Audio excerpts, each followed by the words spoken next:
सबका इस वीडियो में स्वागत है। आज हम कक्षा 9 का पाठ देखेंगे, ये ध्वनि।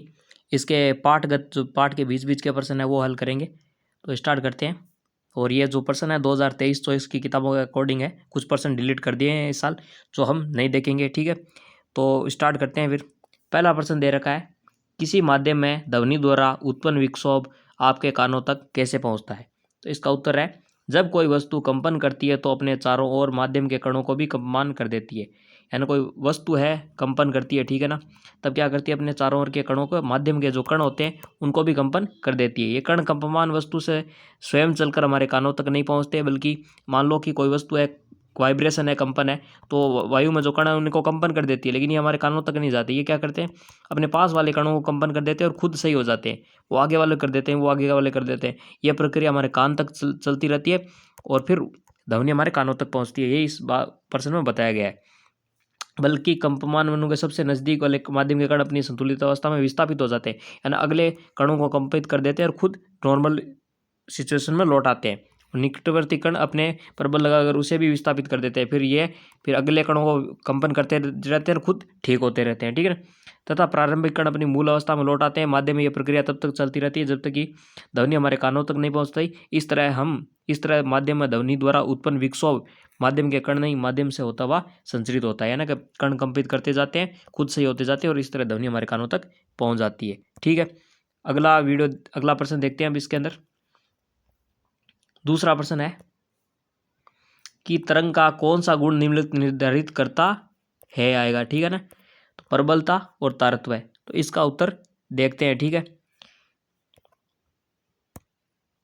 इसका उत्तर देखते हैं। सबसे पहले बात करते हैं प्रबलता की। तो ध्वनि की प्रबलता कंपन का आयाम निर्धारित करती है। जितना अधिक आयाम होगा उतनी ध्वनि प्रबल होगी। दूसरा है तारत्व या पिच। ध्वनि का तारत्व कंपन की आवृत्ति निर्धारित करता है। जितनी अधिक आवृत्ति होगी उसका तारत्व उतना ज्यादा होगा, ठीक है। आगे बात करें फिर। तीसरा प्रश्न है, अनुमान लगाइए कि निम्न में से किस ध्वनि का तारत्व अधिक है, गिटार और कान का हॉर्न। तारत्व क्या होता है, कोई कितनी हमें तेज, एक तो जोर से सुनाई देती है, एक हमारे कान के अंदर करती है, यानी कट्टू ध्वनि लगती है, बहुत ज़्यादा किरकिराट करती है, ठीक है ना। तो वो तारत्व होता है उसका ज़्यादा। तो गिटार तो वैसे मीठी ध्वनि होती है, थोड़ा कम होता है, लेकिन कार की ध्वनि टी टी टी ऐसे करती है, तो उसका कार का हॉर्न का ये ज़्यादा हो गया, ठीक है। आगे बात करते हैं चौथे प्रश्न की। और चौथा प्रश्न है कि किसी ध्वनि की तरंग दैर्ध्य, आवर्ती, आवर्तकाल और आयाम से क्या अभिप्राय है।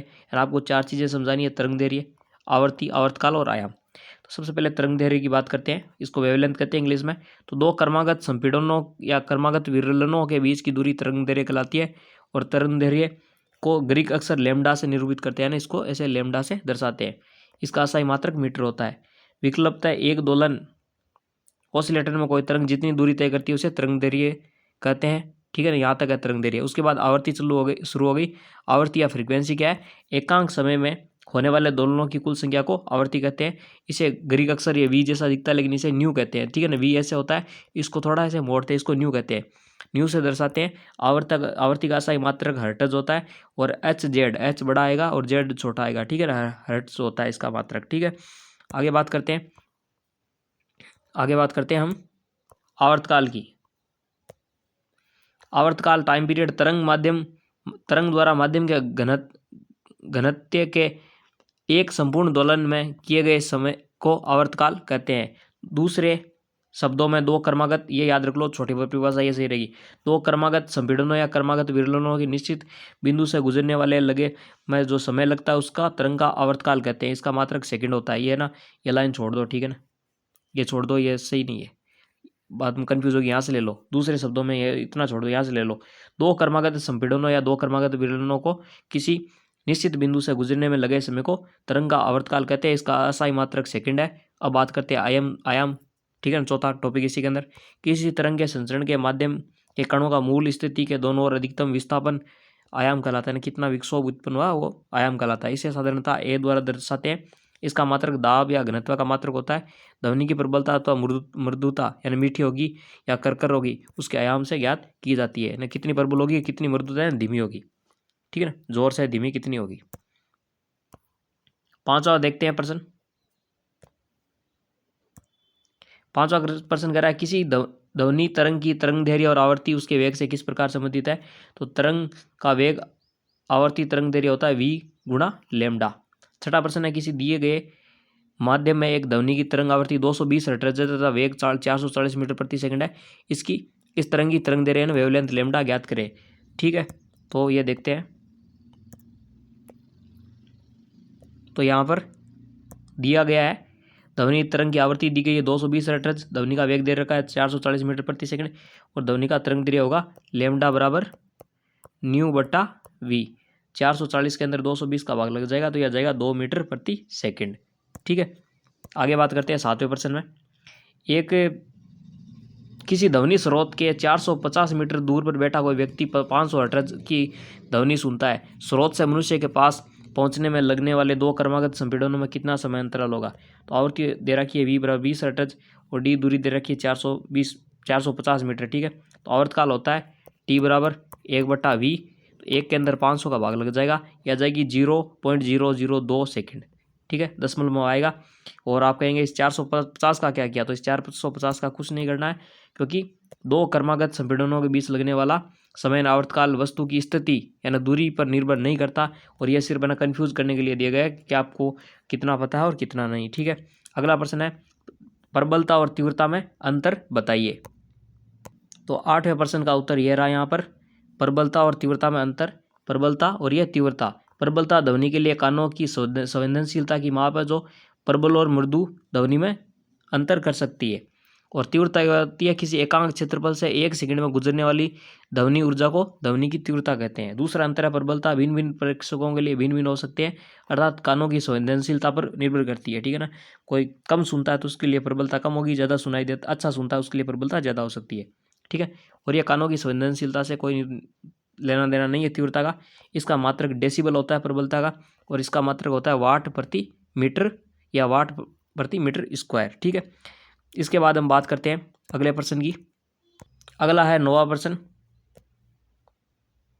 9वां प्रश्न देखते हैं हम कि वायु, जल और लोहे में से किस माध्यम में ध्वनि सबसे तेज चलती है। तो दिए गए माध्यम में ध्वनि एक खास तापमान पर लोहे में सबसे तेज चलती है। ठीक है, इसके बाद 10वां प्रश्न देखते हैं कि कोई प्रतिध्वनि 3 सेकंड पर बाद सुनाई देती है। यदि ध्वनि की चाल 342 मीटर प्रति सेकंड हो तो स्रोत और परावर्तक पृष्ठ के बीच कितनी दूरी होगी। तो वायु में ध्वनि की चाल दे रखी है 342 मीटर प्रति सेकंड, प्रतिध्वनि सुनने का समय 3 सेकंड, स्रोत से परावर्तक पृष्ठ की दूरी हो जाएगी 2d बराबर होती है v या न्यू टी या, और d बराबर हो जाएगी vt/2 और स्रोत से परावर्तक पृष्ठ की दूरी, ये सूत्र हो जाएगा फिर d बराबर vt/2। v दे रखा है 342, टी है 3 और इसमें 2 का भाग लगा देंगे तो हमारे पास उत्तर आ जाएगा, वो आ जाएगा 342 गुणा 3/2 513 मीटर। अगला प्रश्न देखते हैं 11वां प्रश्न कह रहा है कंसर्ट हॉल की छतें वक्राकार क्यों होती है। तो कंसर्ट हॉल की छतें वक्राकार इसलिए बनाई जाती है ताकि परावर्तन के बाद ध्वनि हॉल के सभी भागों में पहुंच जाए। वक्राकार छतें वास्तव में एक बड़े अवतल ध्वनि पट की तरह कार्य करती है जो ध्वनि को नीचे सभी श्रोताओं तक परावर्तित कर देती है। ठीक है, अगला प्रश्न देखते हैं फिर 12वां प्रश्न कि मनुष्य के कानों के लिए, सामान्य मनुष्य के कानों के लिए, सामान्य नॉर्मल कंडीशन में कान है, कोई दिक्कत नहीं है, कोई बीमारी नहीं है, उनके लिए कानों के लिए सर्वैता यानी सुनने का जो रेंज है वो कितना है। तो सामान्य मनुष्य के कानों के लिए सर्वैता प्रेशर होता है 20 हर्ट्ज से 20,000 हर्ट्ज, यानी 20 हर्ट्ज से कम ध्वनि नहीं होनी चाहिए, नहीं सुनाई देगी, और 20,000 हर्ट्ज से ज़्यादा होगी यानी 20 किलो हर्ट्ज होगी तो फिर वो कानों को नुकसान पहुँचाएगी, स्वास्थ्य संबंधी बीमारियाँ उत्पन्न करेगी। इन दोनों के बीच होनी चाहिए। ठीक है, अगला प्रश्न देखें फिर, यह है आज का लास्ट प्रश्न। निम्न में से संबंधित आवृत्तियों का परिसर या रेंज क्या है। अवसर्वय ध्वनि और पराध्वनि देखते हैं इनको। तो अवसर्वय ध्वनि, इसका 20 हर्ट्ज से कम आवृत्ति की ध्वनियों को कहते हैं अवसर्वय ध्वनि। तो इसका रेंज क्या हो गया 20 हर्ट्ज से कम। ठीक है, 20 हर्ट्ज से कम हो गया इनका। पराध्वनि 20 किलो हर्ट्ज या 20,000 यानी कि 20 हर्ट्ज से लेकर हम क्या कर सकते हैं 20,000 हर्ट्ज की ध्वनियाँ सुन सकते हैं। तो इससे कम ध्वनि भी तो होगी ना, वो क्या कहलाएगी अवसर्वय ध्वनि, और 20,000 से ज़्यादा होगी उसको कह देंगे परावर्ती ध्वनि, और ध्वनियों को पराध्वनि या परासर्वय ध्वनि कहते हैं जो 20,000 हर्ट्ज से ज़्यादा है। ये हमारा सुनने का रेंज है। ठीक है, 20 हर्ट्ज से 20,000 हर्ट्ज, 20 से कम हो गई तो अवसर्वय, 20,000 से ज़्यादा हो गई तो पराध्वनि। ठीक है, तो ये थे पाठ निहित प्रश्न इसके बाद हम वीडियो बनाएंगे ध्वनि का पार्ट के पीछे का प्रश्न करेंगे। वीडियो काफ़ी लंबा हो जाएगा, एक वीडियो में कंप्लीट नहीं कर सकते, इसलिए अलग से वीडियो बनाएंगे। वीडियो अच्छा लगे तो लाइक कीजिए, शेयर कीजिए, चैनल को सब्सक्राइब कीजिए। Thanks for watching.